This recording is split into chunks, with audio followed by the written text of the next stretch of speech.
devoted to cyber and space-based assets. May I request the panelists and the chairperson to come up on stage. Lieutenant General S.P. Kochar, Major General A.B. Shivani, and Air Vice Marshal Dev Ganesh. Lieutenant General S.P. Kochar led and oversaw the digitalization of the Indian Army as the 52nd Senior Colonel Commandant. Project Shamta with Microsoft and Project Gyandeep with IGNOU are some of his major contributions. He's the designer and fielder of the now famous NOC vehicle, and he has had the unique distinction of having introduced smart cards and convergence into the Indian Army. Lieutenant General Kochar will speak on cyber warfare, offensive and defensive aspects. Major General A.B. Shivani, currently posted as ADGPP, has served 2 tenures in counterinsurgency operations in Jammu and Kashmir. He handled both the internal security desk and the operation desk. In addition, he was a team leader and military observer at a UN mission in Guatemala. He will be talking about space as a force multiplier for the digital battlefield. Air Vice Marshal Dev Ganesh retired from the IAF in June 2009. He's working with Honeywell Aerospace, where he interacts with many branches of the ISRO and liaises with other space users in India and in various aspects of activity spanning from both military aviation to airspace issues. AVM Dev Ganesh will speak on enablers for space sensors in the digital battlefield. The session was to be chaired by Dr. Gulshan Rai. However, since he has not made it, I request Lieutenant General S.P. Kochar to take over. Good afternoon, ladies and gentlemen. I don't know why I always land up in such sort of situations where I don't know what I'm supposed to do. And this is an important session, and this is a little difficult session for me because I see some of my gurus sitting here, General D. Kumar, General Ati, various other people sitting here whom I have a lot of respect and from whom I have learned a lot. So really speaking, at least I will only be covering up whatever they've been saying earlier. Possibly they didn't speak on this subject today, but they themselves are authorities of the subject. I also see Subhimal Bhattacharya sitting here. I was reading his piece yesterday only on the net. He's come back fresh from Israel with good ideas, so we will be hearing them also. I think I will shed the cloak of chairing the session and come to the podium as a speaker and talk to you about the cyber aspects.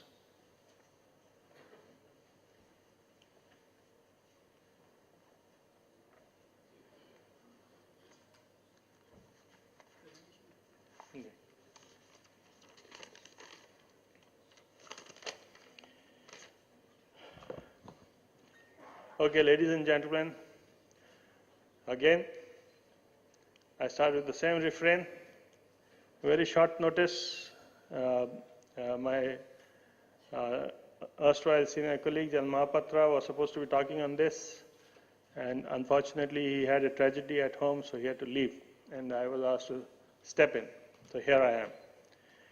It will be foolish of me to think that I can teach cyber defense and offense aspects to the audience which is sitting here. You're all very well aware of what cyber offensive measures and cyber defensive measures are, and you are yourselves the policymakers in this sphere. So I shall only speak to you on random thoughts in this aspect, which may be a little different from the way we see it on files in various offices. Now, what constitutes cybersecurity? The most important question that comes to my mind is every person sitting here, or at least groups of people sitting here, will have different ideas of what is cyber. So unless we come to a common platform about the definition of what is cyber, it will be difficult to proceed further. To my mind, cyber is not only about applications, cyber is not only about data, it is not only about software, not only about networks, it is a combination of everything that a person uses to get the results that it desires. And in today's environment, it may not have been so 5 years, 10 years back, but in today's environment, we cannot say that cyber is only software defense or cyber is only software offense.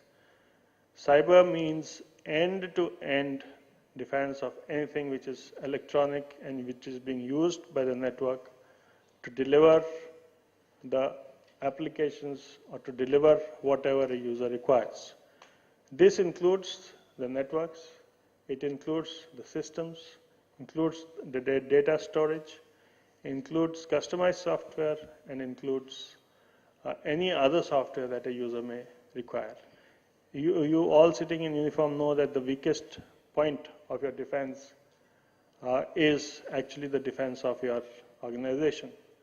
So therefore, if we ignore any one of these aspects and strengthen only one portion of cyber, we are actually exposing ourselves to a portion which is weaker and which engulfs the entire spectrum of cyber. So therefore, even for the sake of reputation, I would say cyber is all-encompassing. And the way things are going today, the effect of the benefits of cyber, the benefits of the modern age can only come to a person if he is covered by the networks, which means end-to-end networks. If a person is not covered by networks, like a canopy, then he cannot get the benefits of the networks. Now, if there is an infantry soldier in the field, and we say that the networks don't have to reach him, the networks will reach only up to a particular level, and beyond that there are no networks, it's all hierarchical or disjointed networks, then really speaking, he is not getting the benefits of the entire network. It has to be seamless end-to-end networks which go to that person. So, anything which is derived out of these networks then affects him immensely. What does he use to get the benefit of the data that he wants? He uses data storage systems. Now, these data storage systems in turn are acted upon by various softwares. He uses them. From where do they come? What is the environment prevailing? Is it that we first build a network? Is it that we first build this canopy and then say that we will start building cybersecurity thereafter? Is it possible to build security as an overlay? Or is it better to start building security right from the beginning? I think the latter would get my vote, because building cybersecurity along with building networks is the way to actually get the benefit of both. All of these elements which go into building networks, storage, software, come from multiple vendors. And these vendors have only one aim in life, and that is to meet targets. Many of you sitting here are also from the industry, and you cannot differ with me when I say that the major aim of any vendor is to meet targets. That is his bread and butter.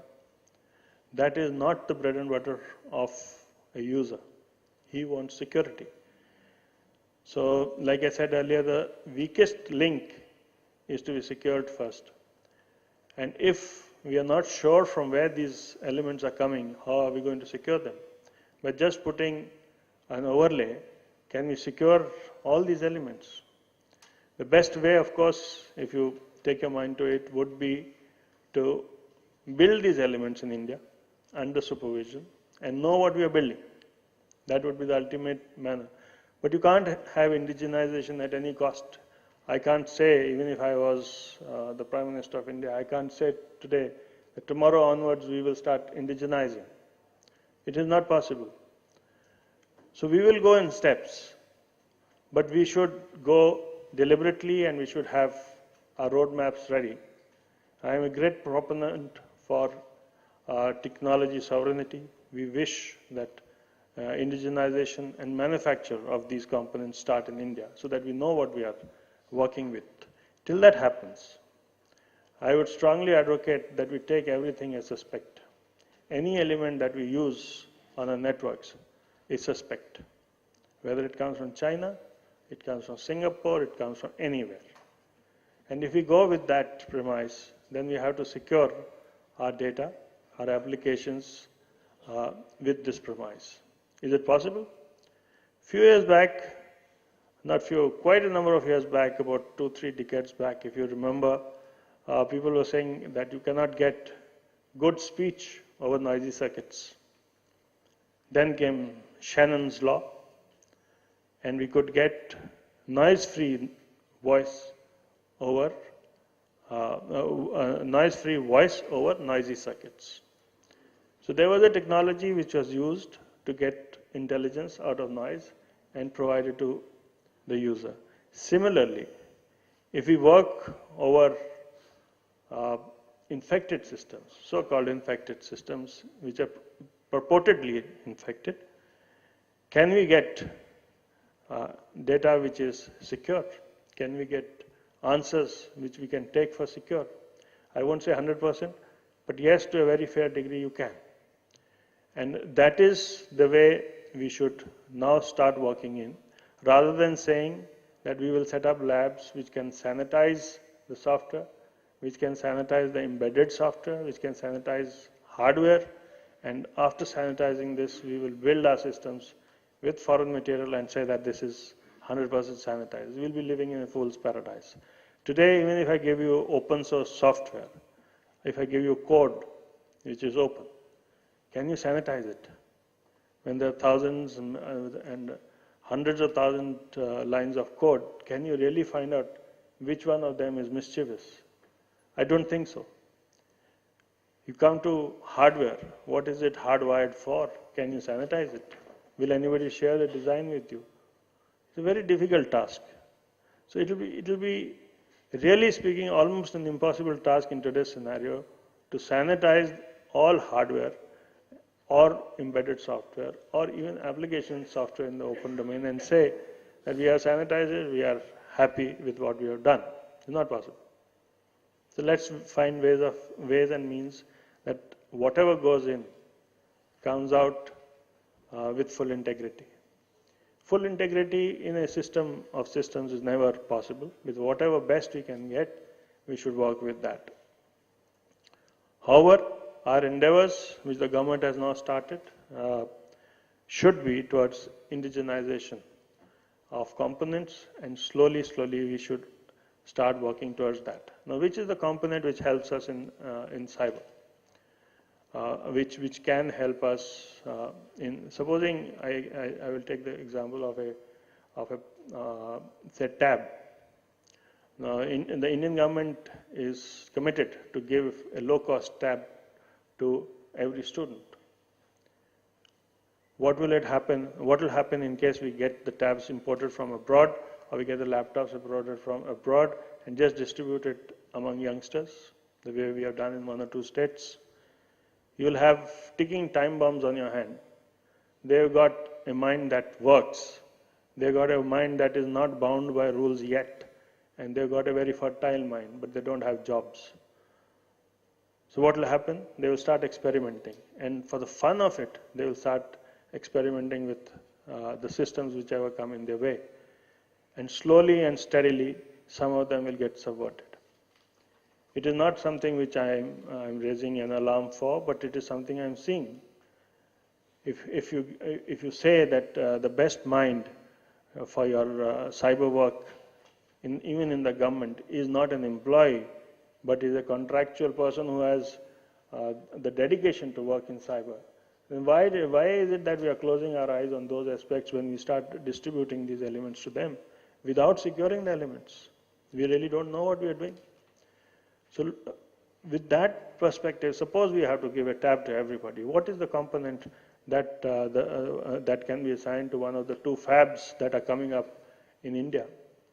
Rather than starting to say that we will make millions of components which go into making a motherboard, what is that component that can help us, sort of take us towards the path of cyber defense, or at least impose policies? It is the SOC. Are we thinking on those lines? Do we have an Indian SOC? Is it very difficult? It is not difficult at all. Now with a committed fab in India, 2 fabs in India, what is the outlay? I don't think the outlay of design and manufacture will be more than 100 to 200 crores, which for a country like India should not be too much. If we want to do the entire thing in India, then maybe it will go up to 700 crores. Those are the thumb rule estimates that we have obtained. But this is something that we must look at. Components which are critical, which can help us. Then you run malicious code on that. Do you run whatever you want to run on that? At least to some extent you are protected. If you don't do that and you start saying that, okay, I will make components, Indian components, what will you make? You'll start with memory chips, you'll start with something of that nature. What will happen? That particular component will be secure. But will the system be secure? It won't be. Because the brain and the heart is this component, like in this example that I gave is the SOC. Similarly, you take anything else. Many times we hear and we get misled by the Indian industry because they start thinking of cyber only in the software domain. And they are not to be blamed for that. What happens is, you look at anything that you own in India, except for the defense forces who plan, roll out and utilize their own networks in addition to systems, in addition to software. Nobody else has ownership of all these 4 components. So when you look at, say, a bank, they will say, if my software is secure, if my data is secure, I have achieved cyber defense. But that is not the right way of going about it, because supposing, I will try to emphasize on this, can you, you're all technical guys sitting here, can you get some sort of a defensive outlook by manipulating or configuring the telecom elements of cyber? You can. The router can be configured to do a lot of cyber defense. It can also be configured to do a lot of cyber offense. You've seen for yourself how Pakistan banned YouTube because they were doing some amount of religious blasphemy, and the government through an order said that there will be no YouTube circulations in Pakistan. And what happened? The TIA, Telecom Authority something, they issued some orders and the telecom equipment was reconfigured. And what happened? YouTube was down for most of the world because the routers picked this up. They got populated with this configuration, and for almost 2 to 3 days, YouTube was not available in Europe, in most parts of America, and then they traced it back to Pakistan. So if this can be done by accident, can't it be done deliberately? And you may be thinking that what am I talking about? I should be talking about defense. I should be talking about military defense of cyber. Tell me, all your military networks are made of what components? They are made of components which you buy from the civil, from vendors who have their bases abroad, because India doesn't make any components. Most of the software that you use are from abroad.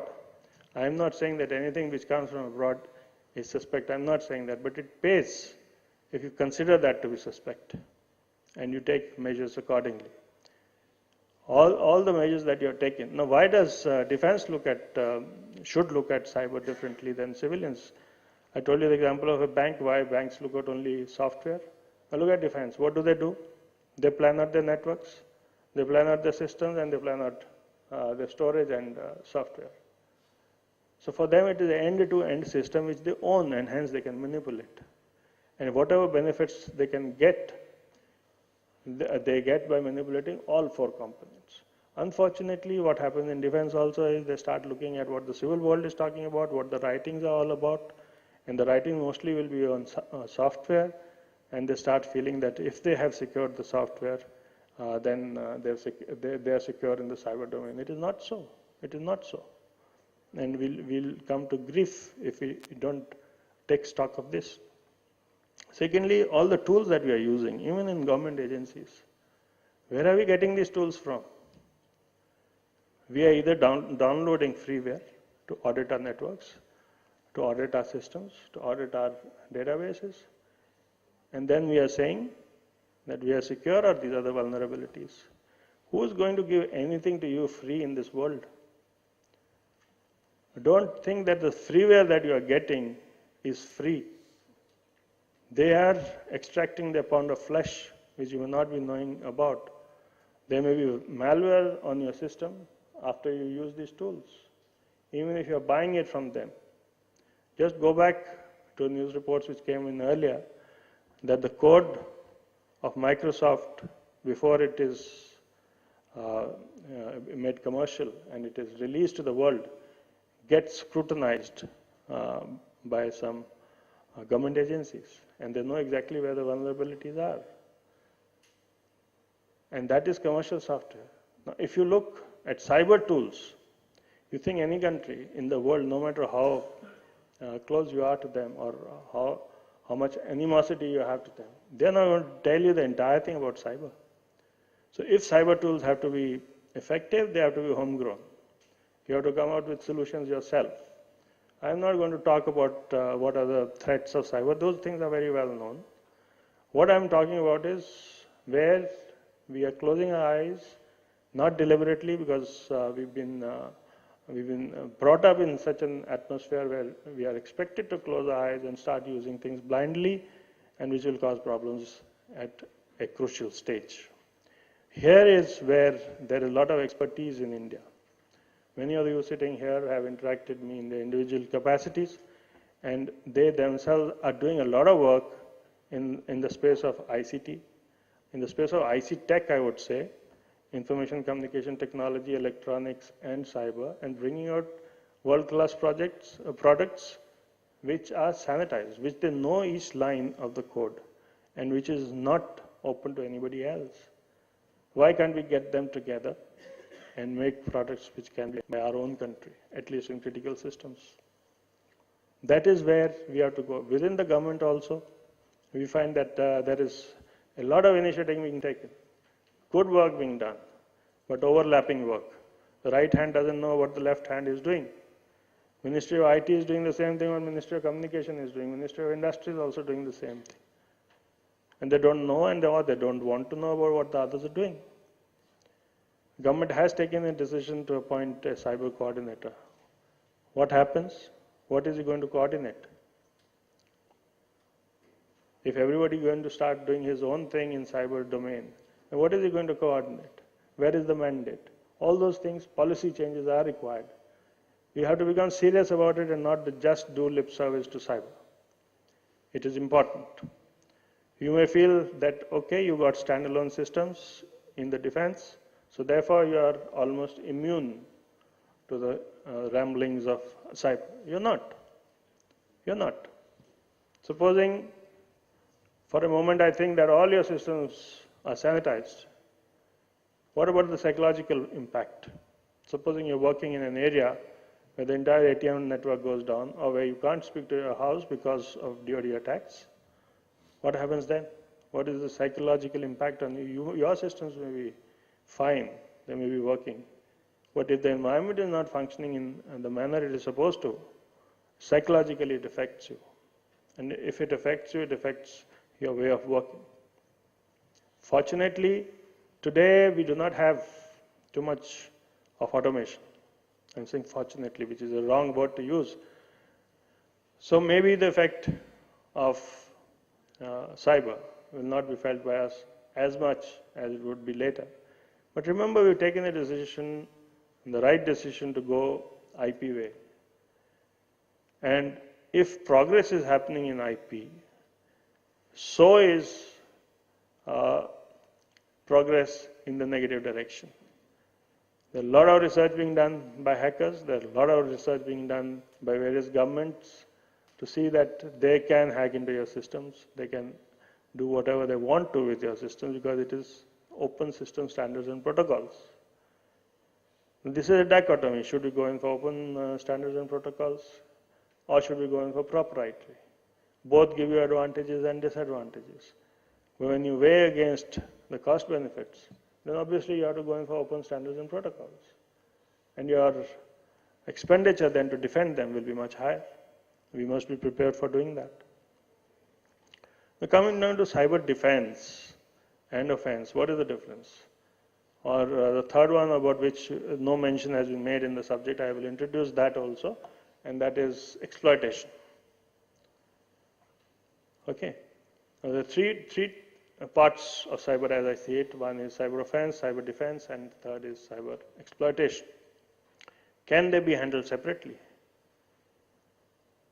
Maybe exploitation can be handled separately if your charter has been defined in that manner that it is meant only for networks which are not connected to you. Yes, then it can be handled separately. But if you're going to do exploitation on your own networks as well, then it can't be separate. All the three things are together.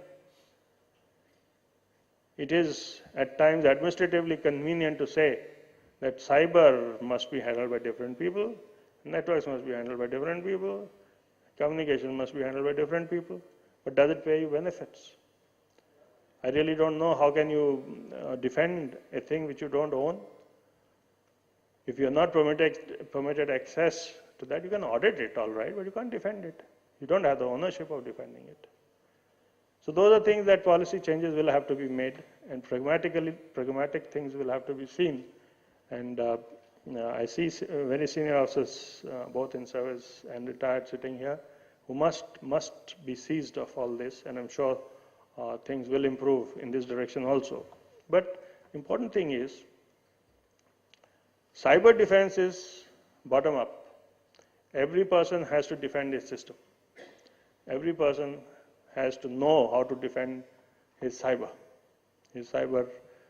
infrastructure. Every person. And it starts bottom up and then gets coordinated at the top level with policies emanating from the top. Cyber offense is a different ballgame. Cyber offense has to be at the highest level. And then implementation will have to flow down. It has to be top down. Today, everybody feels that if they can intercept one or two things, if they can hack into one or two systems, they've done a lot of offensive work. Not true. If you're doing it like a blind man, you'll get answers also in that domain. Many times it is better to let things lie even if you have access to them. Any military man knows that. You may have intelligence about the weakness of an enemy, but you don't have to attack immediately. You keep that in your mind and attack at an appropriate time. But the way it is fragmented today, everybody thinks that he is a cyber expert because he's got one or two downloaded tools or he's read one or two articles and therefore he can attack the systems. And he does it, which is counterproductive. So defense must be seen bottom up and cyber offense must be seen top down. What about exploitation? And by exploitation I basically mean is intelligence. And this is very relevant for our country. Our networks are growing. With further networks coming up like NFN and NKN, the entire country is likely to get covered very soon by a canopy of networks, which will be used not only by the law-abiding citizens, but also by the anti-national elements, the terrorists.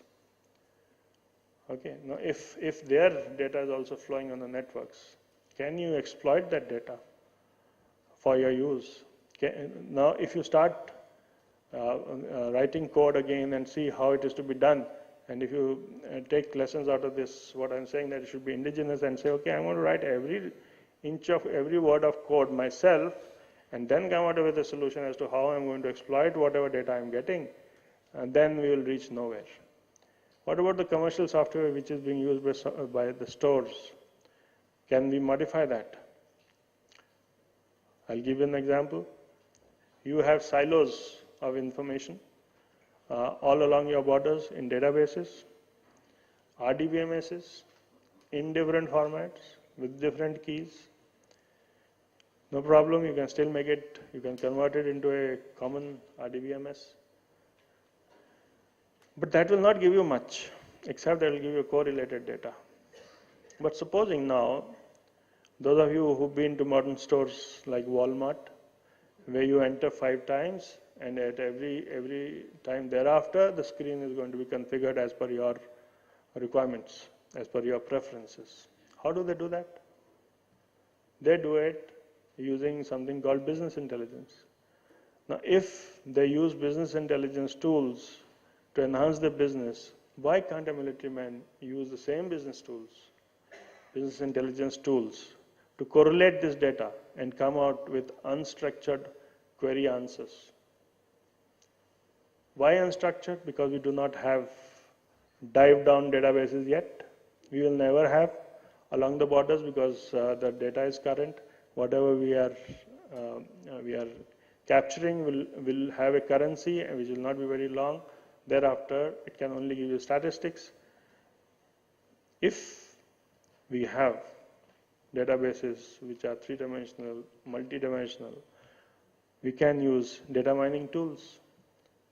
And what we have to do is not rewrite packages ourselves, but start working on the existing software and utilize that to derive answers. I was surprised, last week I was with the IT people of a bank, of a very well-known bank, and we were discussing these things only, and the IS expert says, sir, we are writing our own BI code. How many years are going to take to write a BI code? Are you even aware how many vendors in the world have written a BI package? Okay. Then, very important for us is analytics, again in the cyber domain. This is something we have not yet touched upon. This is something which we must take a leaf from the civil world. Analytics is now picking up. It is looking at all industries all across, and especially the sunrise industries. So if you have analytical tools, then your predictability becomes much better. Analytical tools are much different, and I would urge you to read about it. They're quite different from expert systems, and they do not go towards AI systems. They're different. It takes off from where BI left and goes beyond that. So look at those things. And then main thing is that keep your mind open. You will be able to defend your systems. Look at indigenization. If you're sitting in procurement, don't PUFA Indianized products.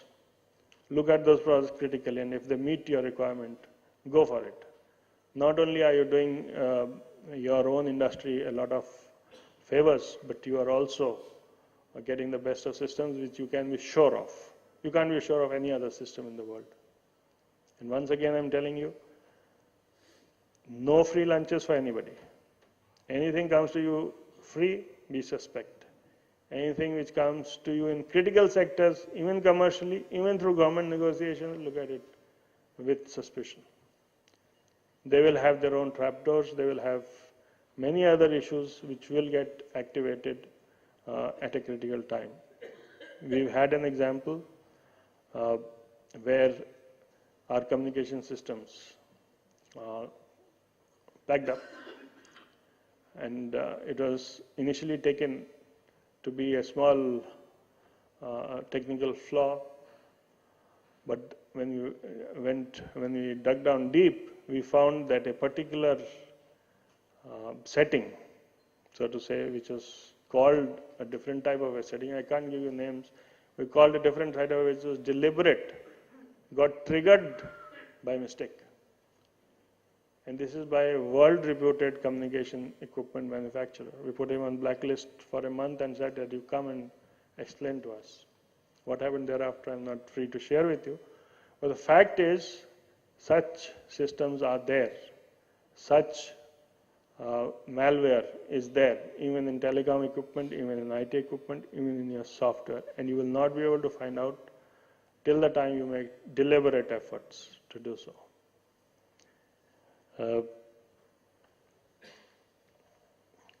Now, where are we headed? This is some thoughts that I've shared with you, but where are we headed in this direction? Are we doing enough R&D? Are R&D budgets adequate? Is the private sector getting into R&D? No, they are not. The private sector is only looking at profits. The government is looking at a different source of funding, but nobody is looking at building your own systems through R&D. That is where we must concentrate on. Without R&D, you will not be able to get the best effort. You might get a system which gets cloaked in a different uniform. Actually, it is made in, say, France, and you put a covering on that and say made in Bangalore, and sell it to India as an Indian system. That is happening. Although without taking names, you understood what I'm saying. So we have to guard against all that. And people of repute sitting here, people who are on the National Security Council, people who are consulted for any decisions which are taken, I would request them to keep these things in mind. I'm sure they are already aware of it and they're taking action on this. But if concentrated effort can be taken on this, then it will give us a lot of benefit.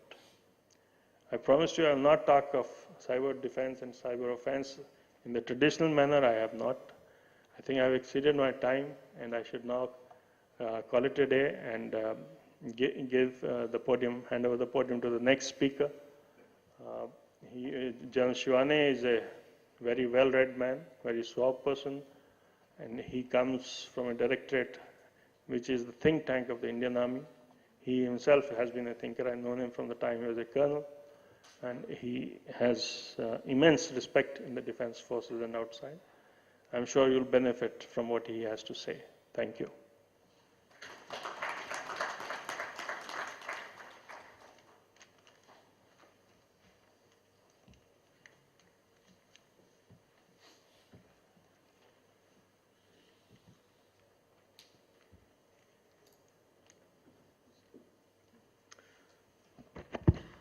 Thank you very much for your kind words, Mr. Chairman. It's a matter of great honor to be invited to participate in this seminar by our think tank, Clause and SP Publications, and given me an opportunity to reflect on a very key critical component of the future battle space, particularly the digitized battle space, as space as an enabler in it. Let me at the upfront say that space is more than just a domain for the technologists or the scientists, and it's today becoming an increasingly critical component of a nation's security, sovereignty, and well-being. And more so in the military domain, when we look at our war-fighting capabilities, be it for the air warriors, for the ground warriors, or for the sea warriors. And therefore, in the present op environment, as we see the dividing lines between war and peace blurring, it is all the more important that we harness and utilize these critical capabilities and dovetail it both in our deterrence capabilities as part of our war prevention strategy, as also to utilize it for our war-fighting abilities to win battles decisively with firm outcomes. Having said that, what I plan to do is essentially cover three key areas and put forth my thoughts in. Firstly, where does space fit in this digitized battlefield, and what role does it play? Two, we look at the Indian space canvas with particular reference to the military utilization of space, and what are the opportunities and challenges that are in store for us. And then glimpse into and envision the future trajectories and where we need to be heading to. Well, space is not a new domain, certainly not in India. If you look back into your mythology, the Pushpaka Vimanam was a spacecraft. The interplanetary astras were actually space-based weapon systems, which were guided by the commander's mind. Then came the first use of the rocket, the Mysorean rocket, which was used by Tipu Sultan. So space in India and its war-fighting capabilities is well established and well recognized, and possibly we were the leaders into it. Having said that, over a period of time, these space-based capabilities have escalated and their utilizations has manifested manifold. If you look at some of the statistics of the Operation Iraqi Freedom, they utilize something like 6,600 GPS-guided munitions, over 1 lakh lightweight, precision-accurate GPSs. They used nearly 12 times the satellite capacities that they used in Gulf War 1, and they used 42 times the bandwidth requirement. That is a sort of increasing awareness and utilization of space for your capabilities and for your war-fighting ends. So therefore, when we see what is emerging in the 21st century, and we gaze into it, essentially we see there's a transition from space being a force enhancer to being a force enabler. And therefore, this has become a new domain, and today nations are transiting from being a space support, whereas it is supporting the other three air, land, and naval domains, to being a space power in which space itself is a separate domain, critically contributing to the security and the war-fighting capabilities of a nation. And with this competition, which is taking place world over, there is what we call the emergence of new space world order, in which there are certain convergences and there are certain divergences which take place. And therefore you have certain dominant relationships and there are certain interdependent relationships between nations. And space, therefore, is being increasingly looked at as a status of an emerging and a world power, capabilities associated with it. Therefore, my summation one is there's a need to differentiate between space as a medium from which you support the terrestrial warfare activities and viewing space as a medium of future warfare itself. These are two different things, and the transition is taking place.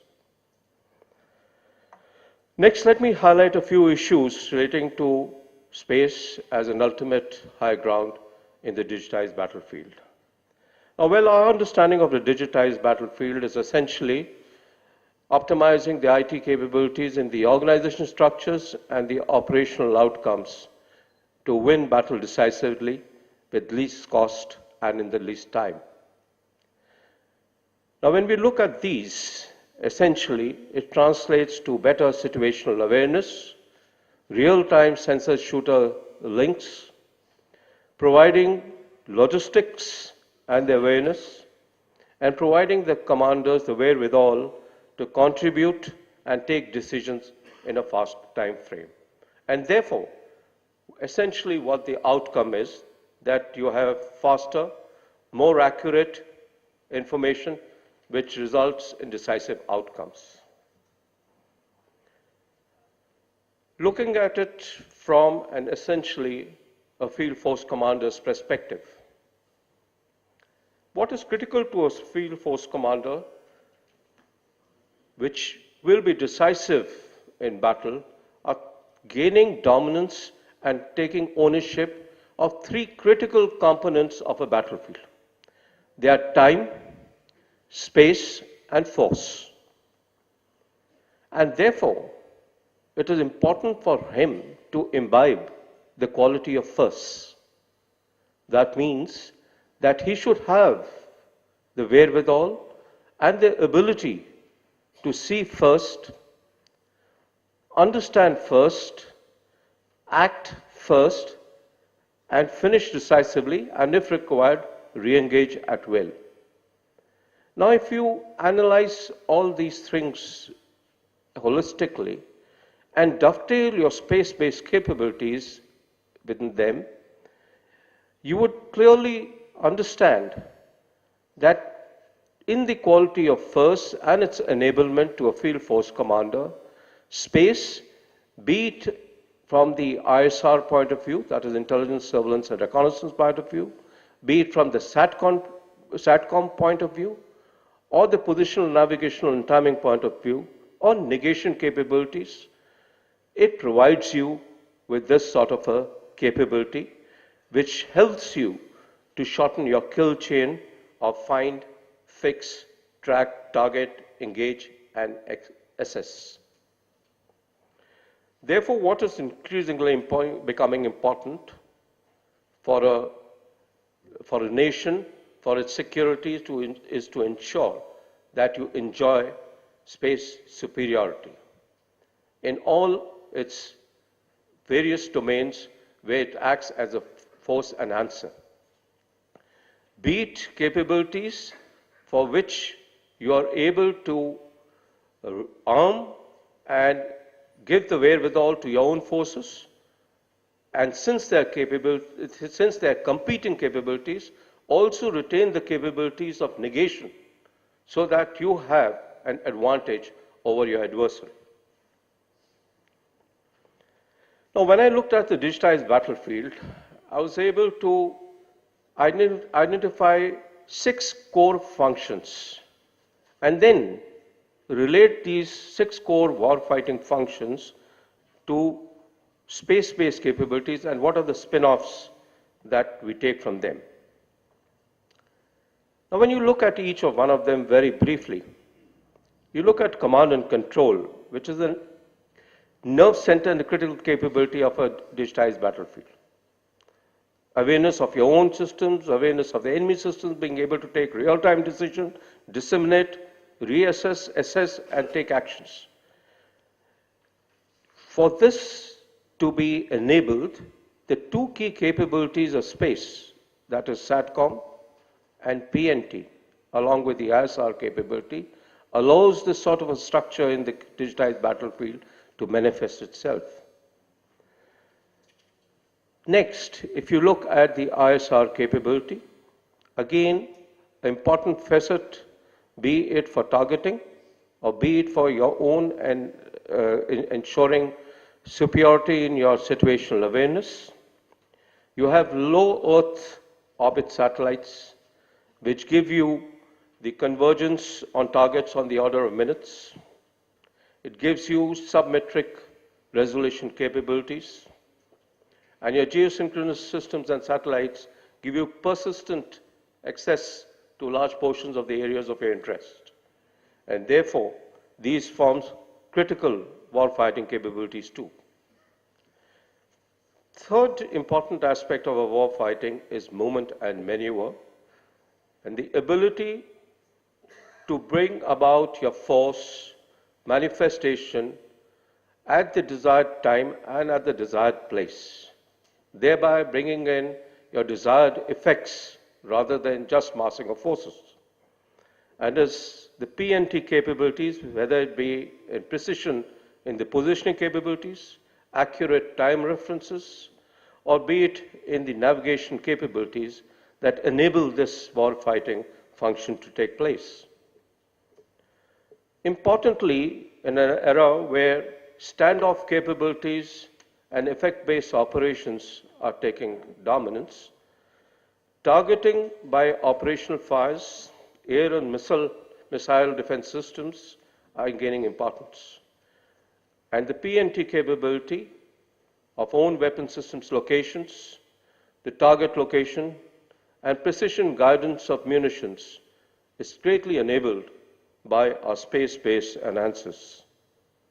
Similarly, SATCOM capabilities similarly sustainment capabilities by your SATCOM and PNT capabilities of the space.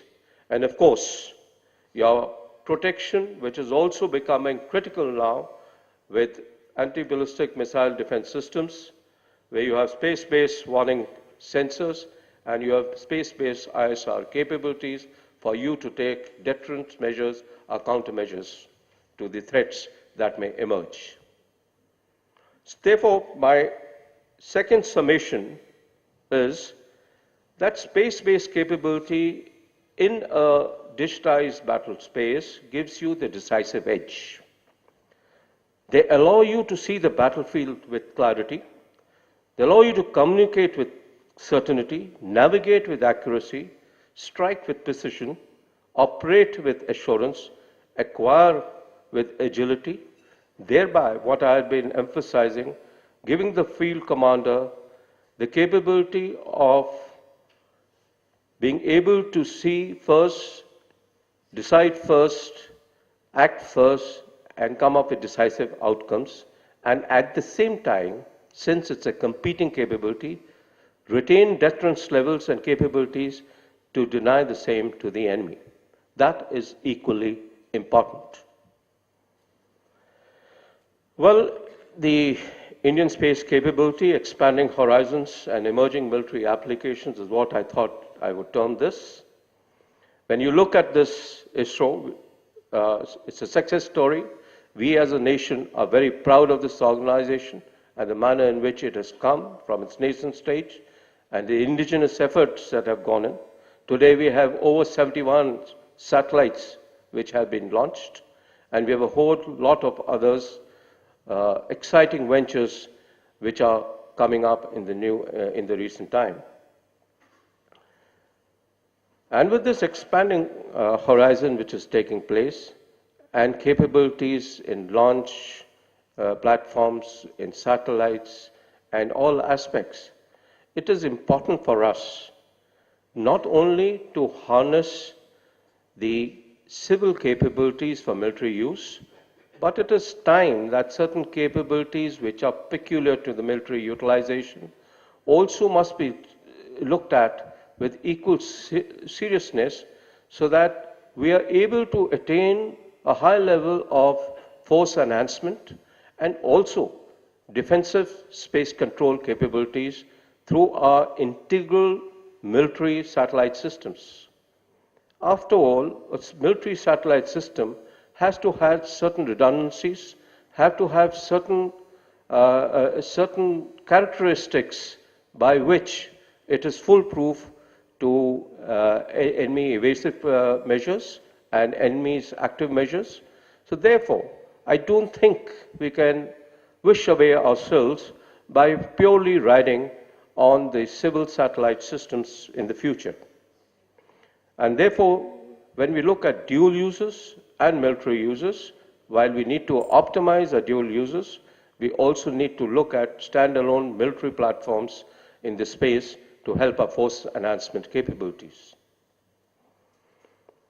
Well, we have a decent amount of space capability as far as force enhancement is concerned, and in consonance with being a responsible nation and looking at our policy of space enhancement essentially and defensive space control, we have come to submetric ISR capabilities being given to our field formations, but we are looking at below 0.2 meters capability which give us better warfighting potentials, and we need to improve our coverage, revisit, and repeatability time frames of these satellites, as also our sensors, be it hyperspectral, be it SAR, or whether it be infrared.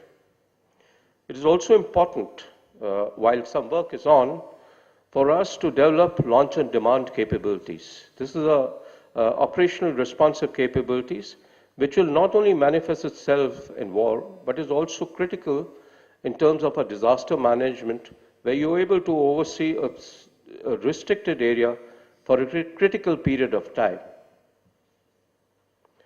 Uh, PNT, yes. So far we had been dependent on GPS and GLONASS.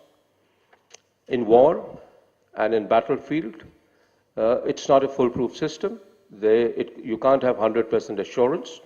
Therefore, this RNSS system, which comprises of 7 satellites, the first one already launched, gives us a promise by 15-16 having independent capabilities and full reliance on an indigenous system.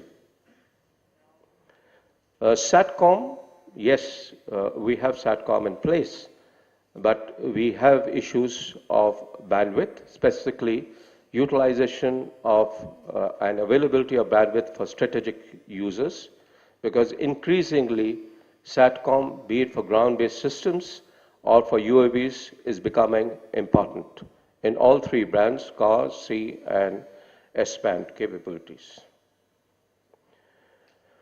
It is also important for us to understand that while space is essentially joint, but space is also a different medium or a different domain. It's like land and sea are different domain, therefore air and space a different domain with different technologies, different utilization, and different implications to a nation. And therefore, when we look at these capabilities, which are essentially joint and manifest into for all 3 services, it is important for us to have joint structures in terms of a joint space command, which is already in the thinking, so that we optimize these capabilities. And to that extent, let me assure you that the Indian Army is a major stakeholder in this, because the major beneficiaries today by space enhancement capabilities will translate into ground capabilities for our nation, as long as we are a nation which has a philosophy of threat come capability approach, and a nation where we have disputed borders and have to fight land wars. Therefore, summation 3 is essentially that while convergence and dual use is essential and a must, but we need to start looking at and inputting increasing effort into specific military utilization and military assets in space. My last issue that I'd like to mention is certain threats which are existing and the trajectory that which we should be looking at. Well, you're aware that for us, the fundamental security determinants are that we have a multi-front obligation in India. And there's diabolic nexus between our 2 neighbors. Also, we are a nation who believes in strategic autonomy. Therefore, we need to have our own capabilities in place. And then we also have certain regional and global responsibility as an emerging nation. And therefore, ensuring that we have our own indigenous space-based capability is incumbent on us to ensure our space, our national security, sovereignty, and well-being and emergence of the nation, and getting it to the place that it richly deserves to. When we look at our neighbors, China certainly has a strong space-based capability. It may be crude in certain aspects, but it exists. And the national defense strategy based on active defense equally applies to space. They have demonstrated the kinetic aspect of ASAT capability, laser jamming systems. And recently, a month back, you would have read that they had launched 3 microsatellites. They called it the experimental satellites with arms, which they professed were utilized for certain repairs and other aspects of the satellites in orbit. But these also, a lot of debate flew in that these could also be used as space-based weapon systems which could interfere and degrade space-based assets of nations. So they have certainly a capability and a threat which exists. And while Pak may not have the sort of capability that we are talking of presently, but then we are aware of the proliferation